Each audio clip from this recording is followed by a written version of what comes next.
అస్సలాం వాలేకుమ్ friends. ఈరోజు recipe వచ్చేసి egg gravy curry అయితే చేస్తున్నాను. ఇది రైస్‌లకు గానీ, చపాతీలకు గానీ సూపర్‌గా ఉంటుంది ఫ్రెండ్స్. ముందుగా అయితే మసాలాని అయితే ప్రిపేర్ చేసుకుంటున్నాను. ఒక మిక్సీ జార్ తీసుకొని దాంట్లో టమోటా, ఫ్రైడ్ ఆనియన్స్, తర్వాత జీడిపప్పు, అల్లం వెల్లుల్లి పేస్ట్ అన్నీ వేసి బాగా మెత్తగా పేస్ట్ చేసుకోవాలా. ముందుగా ఉడికించి పెట్టుకున్న గుడ్లని దాంట్లో ఉప్పు, పసుపు, కారం వేసి బాగా ఫ్రై చేసుకోవాలి ఇలా లైట్‌గా. తర్వాత అదే ప్యాన్‌లో కొంచెం ఆయిల్ వేసుకొని బిర్యానీ స్పైసెస్ అన్నీ కూడా యాడ్ చేసుకోవాలా.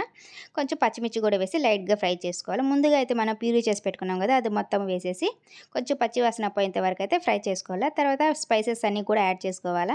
ఉప్పు, పసుపు, కారము, తర్వాత ధనియా పౌడర్, జీరా పౌడర్, గరం మసాలా అన్నీ వేసి ఒకసారి బాగా కలుపుకొని ఒక 2 టేబుల్ స్పూన్స్ పెరుగైతే యాడ్ చేసుకొని అది కూడా ఒకసారి బాగా కలుపుకొని కొంచెం ఆయిల్ సపరేట్ అయ్యేంత వరకు తర్వాత ముందుగా మనం ఫ్రై చేసి పెట్టుకున్నాం కదా, ఎగ్స్ కూడా యాడ్ చేసేసి మనకి గ్రేవీకి క్వాంటిటీ ఎంత వాటర్ కావాలో అంత వాటర్ యాడ్ చేసేసి బాగా కుక్ చేసుకొని ఫైనల్‌గా కొంచెం కొత్తిమీర వేసి దించేయడమే. కొంచెము కస్తూరి మీద కూడా వేసుకోవాలా. మన ఛానల్‌ని ఎవరైనా ఫస్ట్ టైం చూస్తుంటే సబ్స్క్రైబ్ చేసుకోండి ఫ్రెండ్స్. అలాగే లైక్